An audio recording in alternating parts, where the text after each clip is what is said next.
Welcome to Invest Insights. I'm Abby Maloney. I'm joined today by Vince Williams, the mayor of Union City, Georgia. Vince, it's wonderful to have you.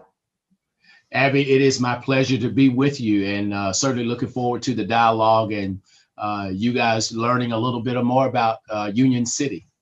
Well, with that being said, last year, while it was filled with challenges stemming from the pandemic, 2020 offered the opportunity to reevaluate priorities and address inefficiencies.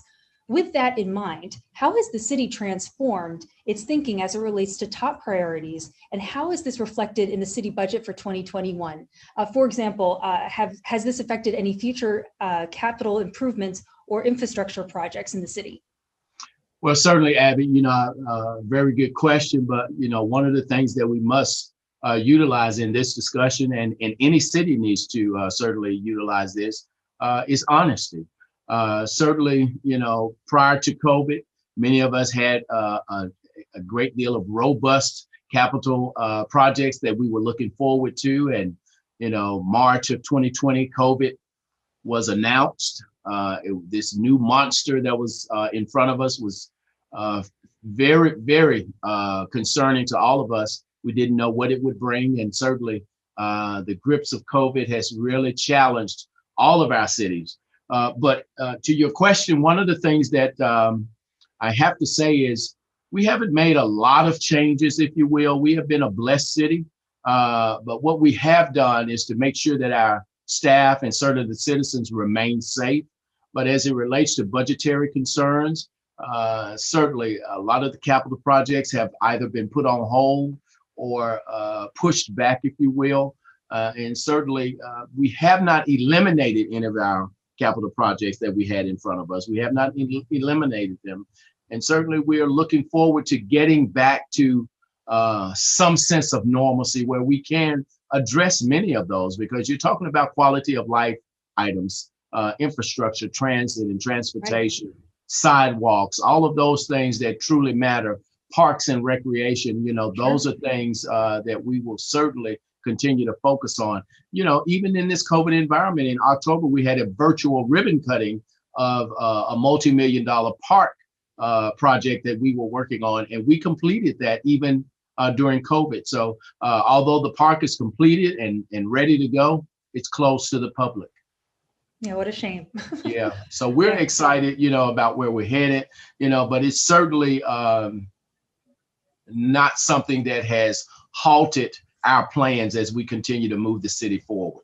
Good. And Union City is home to Atlanta Metro Studios, a Coca-Cola United distribution center, and multiple Amazon facilities. Do you believe that these recognized and established entities will provide a springboard for economic recovery in 2021? Great question. Most definitely they will. I can remember at the height of COVID, when Atlanta Metro Studios, as many of the movie studios around the city, around the state, did halt production. So certainly that was harmful to our economy, because what Atlanta Metro Studios did once it came into our community, it certainly catapulted, but also energized a lot of the starving businesses that were here, and it ramped up a lot of participation, and also spurred other small business opportunities in our city. So once they halted production, that halted a lot of things, but they ramped back up. Because we have been blessed with what Atlanta Metro Studios does. They do a lot of the Netflix and HBO programming and filming. I know that Georgia Peach on the end of every yes, indeed. Every movie. So it has been a huge benefit to us, and certainly a lot of the local businesses as well, our grocery stores, the dry cleaners, the hair salons, the barbers, all of those entities benefit from the film industry. So it's been great. And certainly I can't go without saying, when you talk about beverages, Coke is the real thing. Coke is, they didn't stop, they didn't stop. So certainly Coke is still a viable entity in our community, and they are still moving the trucks and the product. And certainly most definitely with Amazon. We have all begun to lean on, the goods and services that they provide and many of the other online opportunities. But, having those two brand new developments in our community, and we did have one already existing facility that was in another facility that was already here. It has been a huge benefit, and the thing that we do here in Union City, and when I say we, I'm speaking of myself and the council, one of the things we've tried to do is to create job opportunities for the men and women and families in our community so that they would have discretionary income to be able to enjoy quality of life amenities and spend money on things that they want to do as a family. So Amazon and many of the other online retailers, that are in the city, but also e-commerce facilities we have here as well, because we also house a company called ASOS, ASOS, which is a large British online retailer. And they have been a part of the city's fabric for about going on 3 years now.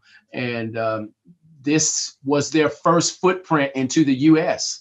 And who would have ever thought that they would choose Union City to be their home once they came to the US. So we're excited about that relationship as well. So we've been truly, truly blessed in this environment, but I am not, going to give the impression that there have not been challenges, because there have been.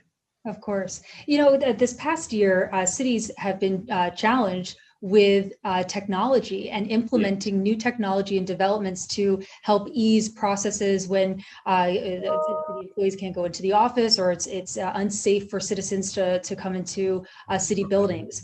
What are some of the technologies that you have experienced this past year that have transformed the city that you see continuing forward? Well, I tell you, COVID really, we were, I hate, I don't want to seem as if we had a crystal ball, because we didn't. We started doing mandatory 1 day a week teleworking for our administrative team a little over 2 years ago. So once COVID, Why did you do that? Well, we were trying to prepare for the future, not for COVID, but for the future, because technology is here and it's not going anywhere. So we started doing that. And so once we were faced with COVID and how we needed to operate, to stay safe with social distancing, but also continue to run the city as we needed to do.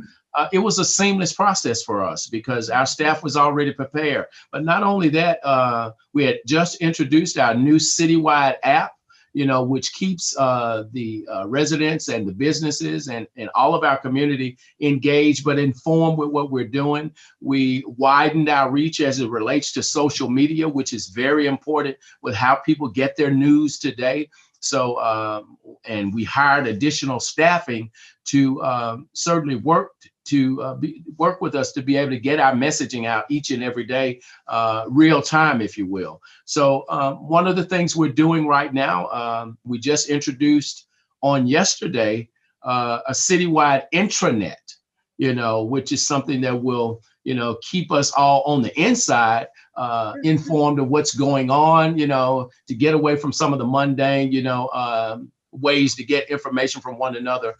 And especially since we are, much of the staff is working from home. So, technology is key to what we do as a city, and we found it to be such an asset. And when you look at permitting, we have moved towards an all electronic permitting process, so those people who are trying to get permits for new developments or doing work at home, build add-ons to their homes, they can simply go to their computers, pull up the information, use their printers or scanners and send in the information, send in their payments. Our utility payments are done electronically. So it has been a huge asset for us to really embrace this. And this is a part of what I shared with my constituency when I ran for office in 2013, is that I wanted to make sure that we provided a level of